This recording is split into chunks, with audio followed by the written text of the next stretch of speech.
You go to bed determined, tonight's the night you'll finally sleep through. You followed the routine, turned the lights down, put the phone away. You're tired, ready, hopeful. And then, just like clockwork, it happens. 2 a.m., you're awake. Again, that familiar tension in your lower belly builds. You try to ignore it, tell yourself to stay still. But the urge grows stronger until you're forced to get up. Shuffle to the bathroom in the dark. Sit down. Wait. Sometimes it's a flood, sometimes it's just a few drops. But either way, the damage is done. You're awake, and sleep, real deep sleep, slips away. And I bet if you're like so many people I see, you've started blaming the same thing. Your diabetes. It's the sugar, must be too high.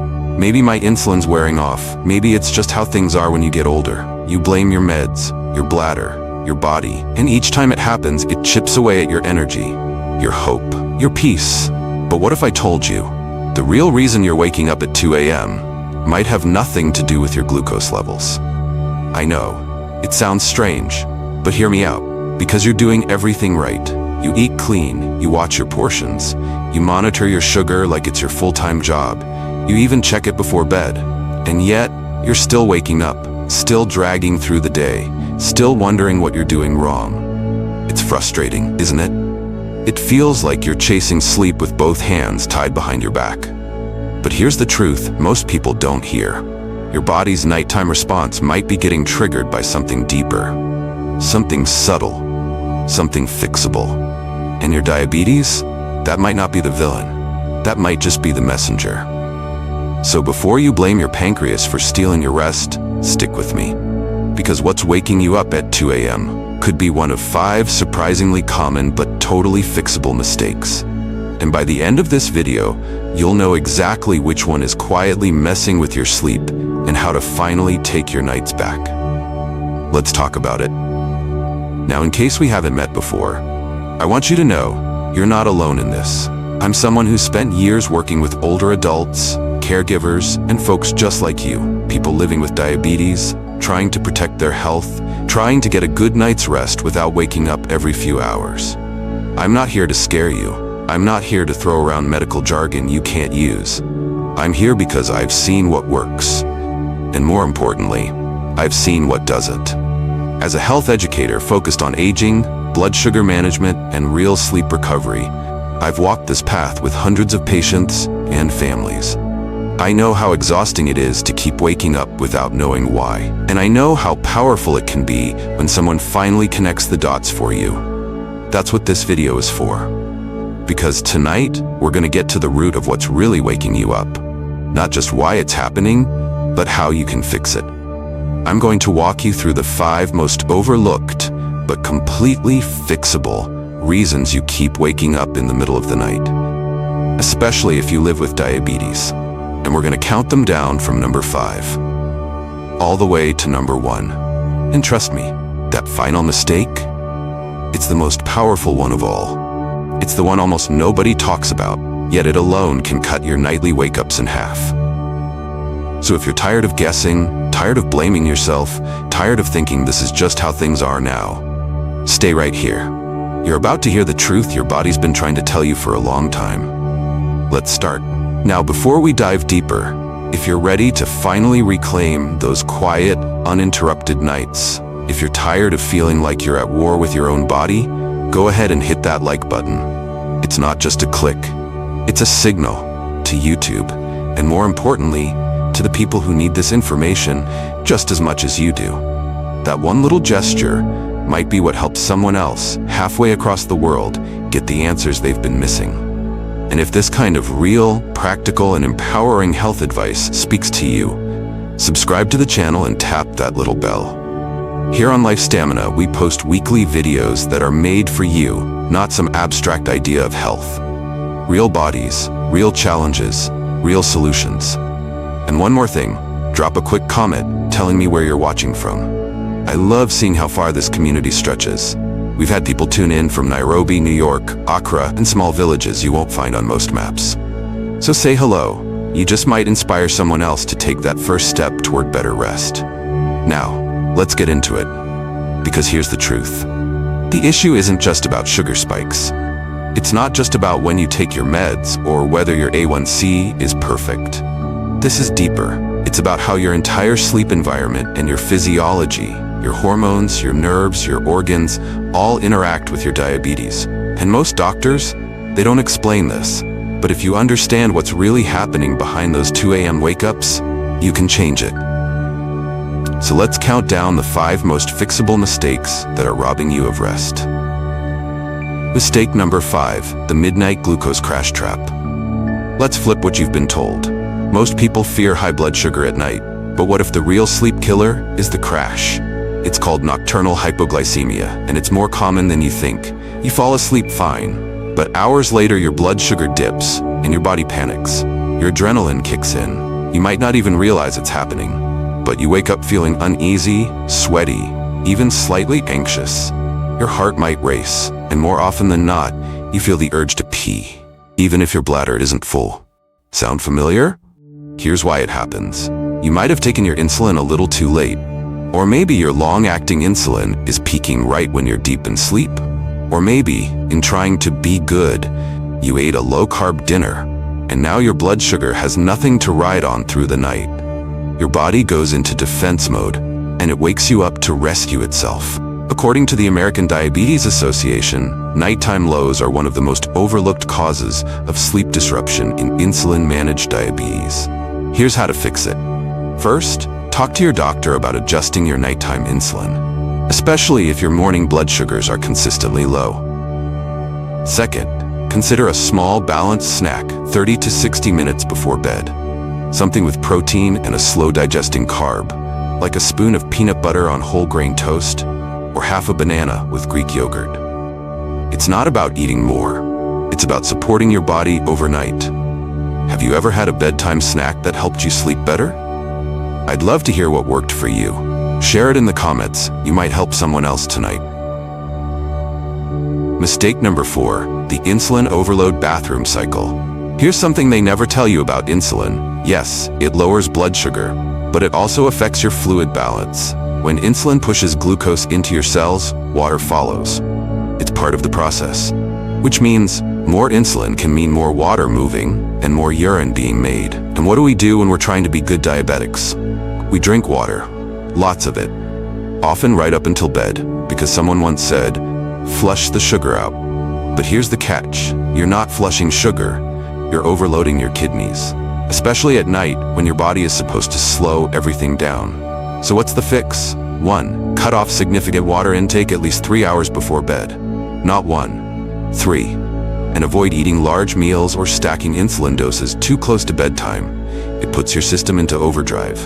Ask yourself, are you sipping water as you head to bed? Out of habit? Out of guilt? Let me know. What's your current cutoff time for water before bed? Mistake number 3, skipping the double bathroom strategy. Let's talk about a tiny change that makes a massive difference. I call it the double void, and it's especially important if you live with diabetes. Here's the mistake.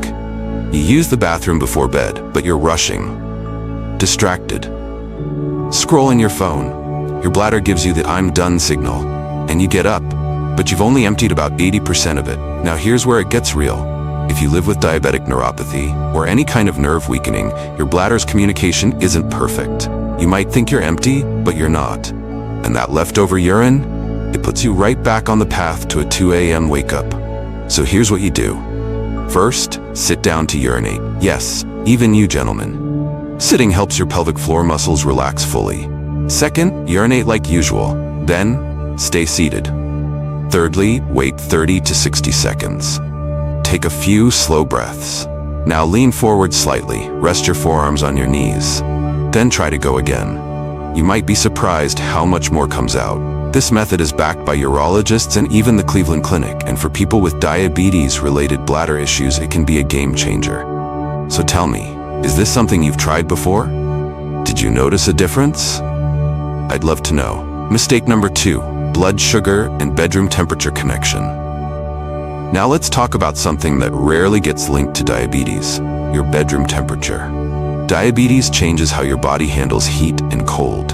It can mess with your internal thermostat. That's why some nights you wake up sweating through your clothes. Other nights, you wake up shivering. It's not just annoying, it's triggering sleep stage interruptions. And here's the kicker. When your body gets too cold, it activates a mechanism called cold diuresis. Your kidneys start producing more urine to regulate internal pressure. Too hot? You don't fall into deep sleep, and the tiniest urge to pee jolts you awake. You need a microclimate that works with your body, not against it. Here's how to build one. Keep your room between 65 to 68 degrees Fahrenheit. That's 18 to 20 degrees Celsius for those watching outside the US. Wear breathable fabrics. Cotton, bamboo, linen, not polyester or tight layers. Use layers of light blankets instead of thick, heat-trapping pajamas. Think of it like tuning an instrument. Small changes, big harmony. So what do you sleep in? Do you tend to run hot or cold?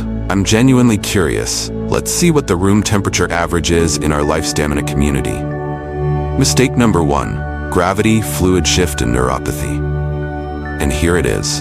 The mistake almost nobody sees coming, but it affects nearly every person over 60, especially those with diabetes. It's not about what you eat, or drink, or even medicate. It's about gravity. All day long as you sit, stand, or move around, fluid builds up in your lower legs. It's called peripheral edema, and it's more common than most realize. Then bedtime comes. You lie flat. For the first time in hours, gravity stops holding that fluid down. And slowly, that fluid returns to your bloodstream. Your blood volume increases, and your kidneys? They think you're overloaded, so they start filtering, fast. And just like that, you're up at 2 a.m., walking to the bathroom, wondering what you did wrong. If you also have diabetic neuropathy, those fluid signals don't process clearly. You don't even realize your legs are heavy or your circulation's sluggish. But your kidneys know. So what's the fix? Elevate your legs for 30 to 60 minutes before bed, above heart level. Use a few pillows or rest them on the wall. Sleep on your left side or place a pillow under your knees. A gentle leg massage before bed can also help your lymphatic flow. A study from the Journal of the American Geriatric Society showed this one change reduced nighttime urination by 40%. That's not a gimmick. That's simple physiology working in your favor. Have you ever tried elevating your legs before sleep? What did you notice? Let me know. Your experience could help someone finally sleep through the night. Now, I know what you might be feeling right now. Maybe a little overwhelmed. Maybe thinking 5 things, that's a lot. And you're right. Managing diabetes is already a full-time job. You're watching what you eat, when you eat, how much you move, when you test, and now I'm telling you to think about your sleep on top of that. Let me say this gently and clearly. Don't try to do all 5. This isn't about becoming perfect overnight. This isn't another set of rules to add to the long list of things you're already juggling. This is about relief, clarity, one small shift that actually works. So here's your next move. Pick just one of these mistakes that gave you that aha moment. The one that made you stop and think, wait, that might be it. Maybe it was the bedtime blood sugar crash. Maybe it was the water intake. Maybe the way your room feels at night. Whatever it was, focus on just that one thing for the next 3 nights. That's it. You're not behind. You're not failing. You're learning how your body speaks to you. And that's power. So tell me in the comments, which one are you committing to? And I mean really committing to, because when you write it down, it becomes real. Your comment might be the one that helps someone else connect the dots for the first time. We're building a community here on Life Stamina, and it starts with one voice, yours. And hey, if you're serious about ending those 2 a.m. wake-ups, type the word plan in the comments. That's your first small win. It tells your body, your mind, and this community, I'm ready. I'm not just hoping, I'm taking action. Now before we wrap up, I want to leave you with this. Stop blaming your diabetes. Your body isn't broken. It's talking to you. It wants rest, it wants peace, it wants to heal, and tonight you finally have the tools to help it do just that. Because sleep isn't just about closing your eyes, it's about hormones, healing, memory, immune repair, mood stability. Without good sleep, everything else, including blood sugar, suffers. But when you sleep deeply, when you stop waking up in the dark, confused, exhausted, that's when your body starts working with you again. So thank you truly for watching Life Stamina. If this video helped you, please share it with someone who's been struggling, someone you care about, a friend, a parent, a neighbor. Because this information doesn't just change nights, it changes lives. And in our next video, we'll be diving deep into diabetic nerve health and how those tiny, silent nerve changes can ripple into your sleep patterns, your energy, even your mood. It's a topic most people never connect, and once you understand it, it can unlock a new level of peace and comfort in your nights. So hit that subscribe button, tap the bell. You won't want to miss it. Until then, sleep deeply. And never forget, diabetes doesn't define your nights, your strategy does.